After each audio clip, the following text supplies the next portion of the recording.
인사하시겠습니다. 교회 있는 분들하고 우리 앞뒤로는 이렇게 한번 인사하실까요? 은혜 많이 받으시기 바랍니다. 인사하시겠습니다. 은혜 많이 받으시기 바랍니다. 제가 오늘 우리 비전 트립 가는 친구들하고 약속을 했어요. 설교가 길지 않을 거야. 염려하지 마. 빨리 설교를 하도록 하겠습니다. 야구를 좋아하시는 분들이 아니면 잘 모르시겠지만 최근에 상당히 시끄러운 소식이 하나 있습니다. 몇몇 프로야구 선수들이 승부 조작에 가담했다는 사실이 드러난 거죠. 프로야구 선수들이 상당한 조건의 계약금을 받죠. 연봉이라고 합니다. 일반 사람들은 만져볼 수도 없는 수억 원대의 돈이 오고 갑니다. 그런데 그런 선수들이 한번 승부 조작을 할 때마다 받은 돈이 약 100만 원에서 많게는 300만 원 정도의 돈이었다고 하죠. 물론 100만 원, 300만 원이 A이름도 아니고 저희들에겐 여전히 큰 돈이긴 하지만 그 선수들이 받는 연봉에 비해서는 터무니없이 적은 돈이라는 겁니다. 그런데 왜 그 선수들이 그런 선택을 했을까란 말이죠. 사실이 드러나면 영구 제명이 되고 더 이상 선수 생활을 이어갈 수 없는데도 불구하고 왜 그런 유혹을 뿌리치지 못하느냐라는 겁니다. 여러 가지 이유들을 이야기하더라고요. 재미로 했을 것이다. 아니면 어떤 검은 세력이 있는데 그런 강압에 못 이겨서 했을 것이다. 실제로 어떤 선수가 승부 조작에 가담을 했는데 실패한 거예요. 성과를 못 낸 겁니다. 그래서 그 일을 제안했던 사람이 내가 손해를 봤으니까 어떻게든 돈을 내놔라 해가지고 막 돈을 빌리러 다닌 그런 경우도 있었다라고 하더라고요. 근데 저는 이런 생각을 한번 해봤습니다. 당장 내 손에 쥐어진 100만 원이 많은 것은 아니지만 지금 당장 내 손에 쥐어져 있지 않은 수억 원의 돈보다 더 커 보일 수는 있겠다라는 생각을 해본다는 거죠. 한번 승부 조작을 할 때마다 자기의 계좌에 몇백만 원씩 찍히는 것을 보면서 당장 눈에 띄는 그것에 혹하는 마음이 있었던 것은 아닐까. 당장 내 손에 잡히는 것이 더 커 보이기 때문에 그래서 유혹에 빠져들었던 것은 아닐까라는 가정 아닌 가정을 해보는 거죠. 사랑하는 성도 여러분, 사람은 눈에 보이는 것, 눈에 드러나는 것에 혹하는 경향이 있습니다. 하나님께서는 우리가 그럴 가능성이 많기 때문에 눈에 드러나는 것에 대해 항상 조심할 것을 경계하고 계시지요. 요한 1서 2장 16절에 이런 말씀이 있습니다.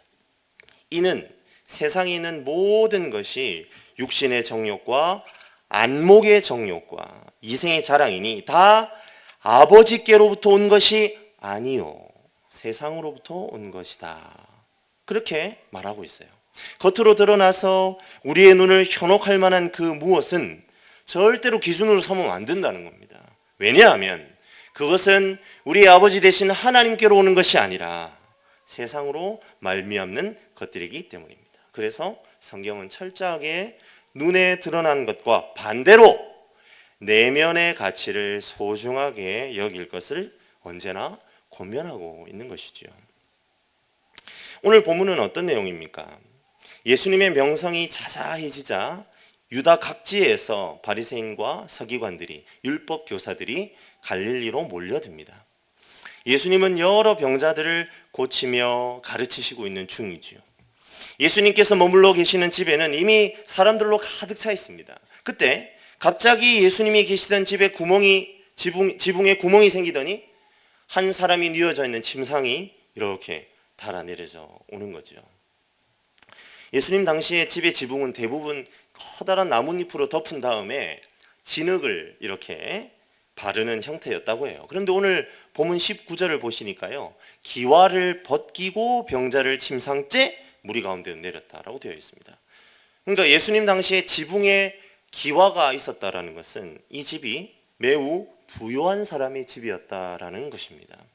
친구의 병을 고칠 수 있는 방법이 예수님밖에 없다는 절박함이 있었던 거예요. 이 중풍병자를 데리고 온 친구들에게. 그런데 사람들은 가득 차 있고 언제 차례가 돌아올지 모를 일인 거예요. 그래서 지붕을 뜯기로 결정을 하는 거예요.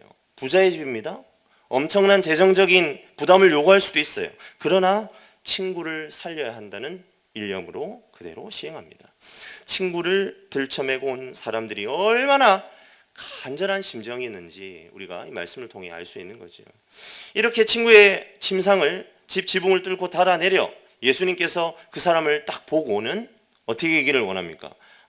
고쳐주시기를 바라는 마음이 간절했겠죠. 그리고 오늘 말씀의 마무리는 어떻습니까? 아니나 다를까 이 사람이 고침을 받고 많은 사람이 하나님께 영광을 돌렸더라로 마무리됩니다. 그런데 곧장 그렇게 그냥 마무리가 되었다면 아무런 갈등도 없었겠죠. 오늘 우리가 읽었던 19절에서 바로 24절 하반절인 중풍병자에게 말씀하시되 내가 내게 이르노니 일어나 내 침상을 가지고 집으로 가라 라는 말씀으로 연결되었다면 아무런 충돌이 없었을 것입니다. 그런데 우리가 읽은 본문의 20절에서 23절의 내용이 있는 거죠.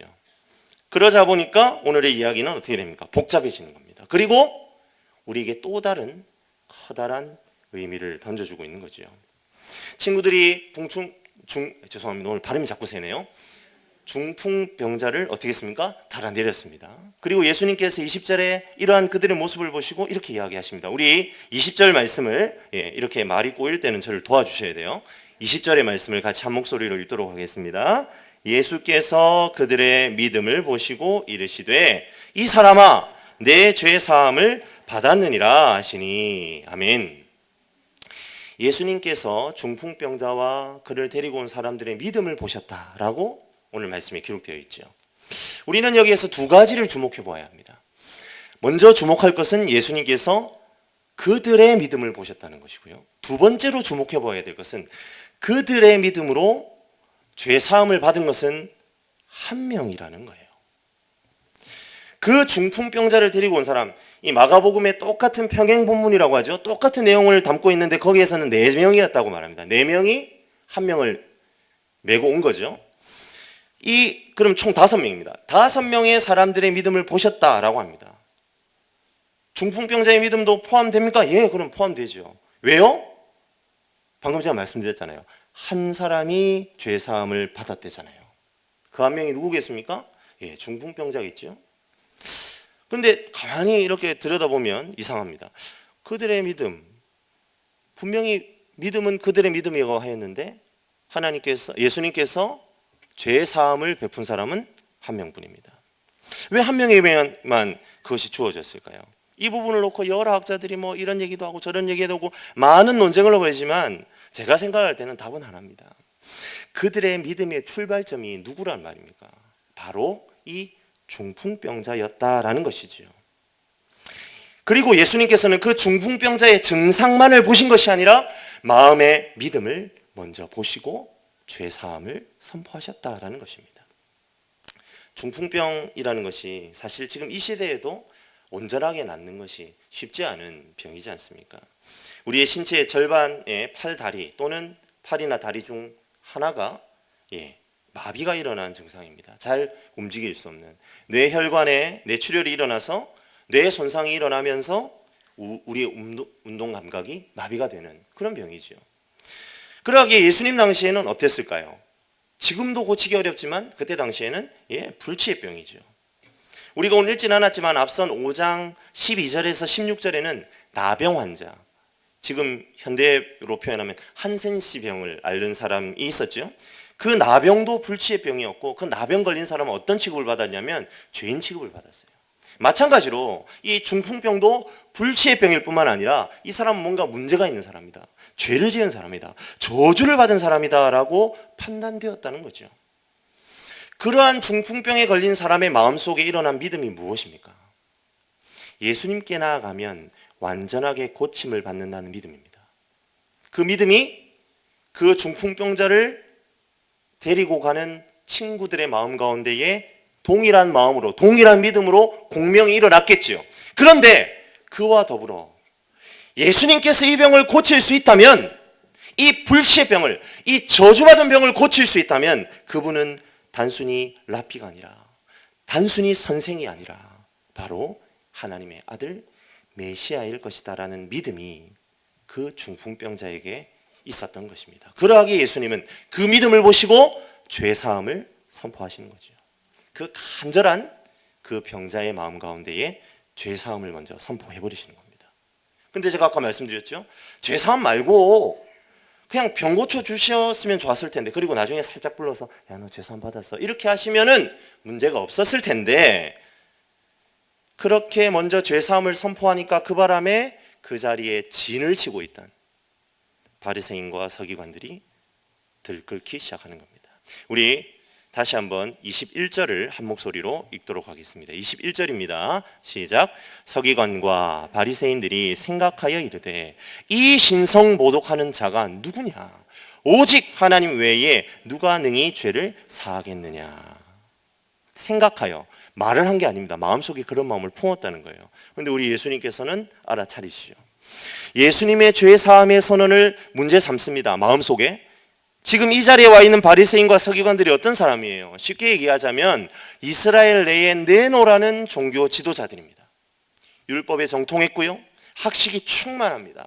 그들의 상식에서 죄 사함은 하나님의 영역에 속한 일이라는 거죠. 그런데 그것을 일개 갈릴리촌의 목수가 그 죄 사함의 선언을 하니까 어처구니가 없는 거지요. 그리고 마음속으로 생각하는 겁니다. 이런 신성 모독하는 자를 보았나? 그런데 예수님께서 그들의 생각을 읽으시고는 바로 대답을 하시죠. 죄 사함을 받았다라는 말이 중풍병이 다 고쳐졌으니 일어나라, 네 침상을 들고 일어나라는 말보다 어떻다고요? 쉽다라고 말합니다. 제가 의역을 한 거예요.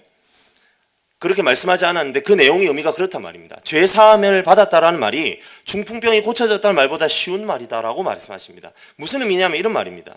죄가 사해졌다라는 것은 죄 사함의 증거는 어디에서 일어납니까? 외적으로 드러납니까? 우리가 죄 사함을 받으면 얼굴이 갑자기 환해지고 얼굴에 기미가 없어지고, 갑자기 없던 머리가 막 나고, 그런 일이 일어납니까? 그렇지 않죠? 죄 사함이라는 일은 우리의 내면에서 일어나는 일이잖아요. 그러기에 어떻습니까? 우리의 눈에 드러나지 않습니다. 그러하기에 확인할 방법이 없죠? 그런 의미에서 어떻단 말입니까? 죄 사함을 받았다라는 것은 어렵다라는 겁니다. 그런데 자리를 들고 일어나는 것, 중풍병이 고쳐지는 건 어떻습니까? 눈에 나타납니다. 바로 증명이 됩니다. 그러하기에 그 말은 쉽게 내뱉을 수 없는 말이다라는 거예요. 죄가 사하여졌는지 아닌지는 눈으로 구분이 되지 않지만 이 사람의 병이 고쳐졌는지 안 고쳐졌는지는 어떻단 말입니까? 쉽게 눈으로 드러나니까 어떻단 말입니까? 그 말은 쉽게 내뱉을 수 없다. 그래서 뭐가 더 쉽다는 거예요? 죄 사함을 받았다는 말이 더 쉽다라고 말씀하십니다. 그러면서 예수님이 그렇게 한 이유를 다시 친절하게 설명을 하세요. 제가 24절을 상반절을 한번 읽어드릴게요. 그러나 인자가 땅에서 죄를 사하는 권세가 있는 줄을 너희로 알게 하리라 하시고, 아멘. 예수님은 자신에게 부여된 권세가 있다라는 것을 거기 있는 모든 사람들에게 다 알려주기를 원하셨던 거예요. 그래서 마음에서 일어나는 죄 사함의 선포를 먼저 하셨다는 겁니다. 그리고 곧 이어서 중풍병자에게 자리를 들고 일어나라라고 뒤이어 선포하시는 거죠. 중풍병자는 언제 자신의 몸이 굳어 있었냐는 듯이 자리를 들고 그곳을 유유히 빠져나가는 것을 보게 되는 것이지요. 그리고 많은 사람들이 어떻게 합니까? 하나님께 영광을 돌립니다. 그리고 심히 두려워하며 매우 놀라운 일을 보았다라고 말합니다. 그렇지요? 기적이 일어났어요. 병이 나았으니까요. 불치병이라고 생각했던 것이 회복되었고 그 병자는 정상적인 삶을 살 수 있게 되었습니다. 그리고 예수님의 인기는 어쩌면 더 높아졌을 거예요. 와, 예수님 정말 짱이다. 하나님이 정말 사용하시는 분이야. 와, 예수님 정말 하나님 사람이구나. 선지자 맞다니까. 내가 맞다고 했잖아. 저 놀라운 기적을 행하는 걸 보아. 수많은 사람들의 외침이 지금 이 자리까지 들리는 것 같아요. 예, 좋아요. 예수님이 칭송을 받으시고 하나님께 영광을 돌리는 이 그림 참 좋습니다. 그런데 사랑하는 성도 여러분, 무언가 빠져있다라는 생각이 들지 않으시나요? 진정으로 평가받아야 될 것이 평가받지 못하고 있지 않느냐라는 말입니다. 무엇입니까? 수많은 영광과 칭송이 있지만 예수님 그분은 제대로 평가받지 못하고 있다는 말입니다. 무슨 말입니까? 예수님께서 선포하신 이 사람아 내 죄사함을 받았느니라는 이 메시지는 예수님의 병 고치는 기적 속에서 완전히 묻혀버린 거죠. 자리를 들고 자신의 집으로 돌아가는 그 사람과 침상을 메고 왔던 그 4명과 그리고 그 자리에 있던 수많은 무리들의 마음속에 과연 죄 사함의 은혜에 대한 감격이 제대로 새겨진 것인지 우리는 되물어 볼 필요가 있다는 것입니다. 예수님의 평가였잖아요. 이 사람아 죄 사함을 받았느니라. 중풍병자의 마음 가운데에 분명히 예수님이 그냥 사람이 아니고 저분 어쩜 메시아일 거야 라는 마음에 믿음이 있었다니까요. 그런데 어떻습니까? 그 부분에 대한 언급이 없어요. 예수님께서 오늘 본문 말씀 가운데 말씀하셨지 않습니까? 자리를 들고 가라는 말은 어려운 말이라고요. 왜요? 그 말을 뱉었는데 아무런 일도 일어나지 않으면 그 말은 거짓말이 되기 때문이죠. 예, 그래서 어려운 말입니다. 하지만 우리 예수님 알고 있잖아요. 그리고 실제로 어떻습니까? 기적이 일어나잖아요. 그분은 충분히 그 역사를 이룰 수 있는 분입니다. 그분에게는 이 말이 어려운 말이 아니에요. 그런데 그분이 어려운 말이라고 말합니다. 왜 예수님께서 병을 고치는 말이 어려운 말이라고 하는 것일까? 라는 물음표가 그려진다는 거예요. 그런데 그분은 그 말이 더 어려운 말이라고 하신다는 겁니다. 예수님께서 그렇게 말씀하신 이유는 바로 이 사람들의 반응 때문입니다. 겉으로 드러난 것에만 우리는 반응합니다. 그리고 그것에 감격합니다. 그런데 그러다가 놓쳐버린단 말이에요. 무엇을 놓쳐버립니까? 정말 중요한 것, 정말 귀중한 것을 놓쳐버린다는 말이지요. 무엇입니까? 죄 사함의 은혜입니다. 구원의 감격입니다. 그래서 예수님은 자리를 들고 가라는 말이 더 어려운 말씀이라고 말씀하시는 것이죠. 참 은혜를 가려버릴 가능성이 있기 때문에 말하기 어려운 것이라고 말씀하신 겁니다. 사람의 반응이 기적의 사건을 어려운 것으로 바꾸어 버리는 거지요. 요즘 곡성이라는 영화에 유명한 대사 있지 않습니까? 무엇이 중요한디? 무엇이 중요한지도 모르고 사람들은 눈앞에 드러난 것에 열광한다는 것입니다. 눈으로 드러나는 성과에 환호합니다. 교회가 양쪽으로 부흥하는 것에 박수를 보냅니다. 물질적으로 넉넉한 삶을 살고 괜찮은 지위와 명예를 누리는 것을 부러워합니다. 대놓고 반응하는 것은 아니지만 우리의 마음속을 가만히 들여다보면 좀 괜찮아 보이고 고대 멀쩡하면 대우해 주고요. 겉모양이 형편없으면 무시합니다. 우리 25절에서 26절을 한 목소리로 함께 읽어보도록 하겠습니다. 25절에서 26절입니다. 그 사람이 그들 앞에서 곧 일어나 그 누웠던 것을 가지고 하나님께 영광을 돌리며 자기 집으로 돌아가니 모든 사람이 놀라 하나님께 영광을 돌리며 심히 두려워하여 이르되 오늘 우리가 놀라운 일을 보았다 하니라. 사랑하는 성도 여러분, 이 시간 우리 모두에게 한번 질문해 보기를 원해요. 우리가 감격하는 이유는 어디에 있습니까? 아니, 지금 이 본문에서 이 사람들은 무엇에 지금 감격하고 있습니까? 그리고 우리는 무엇에 감격하고 있습니까? 바리새인과 서기관들이 신성모독이라 여기며 손가락질한 죄 사함의 선포로 인해 참 자유를 얻게 되었다는 그 믿음의 확신으로 가득 차서 새로운 삶을 얻는 것, 그것이 감격의 이유입니까? 아니면 불치병이 고쳐진 기적적 사건에 현혹되어서 놀라운 일을 보았다 열광하는 그 모습입니까?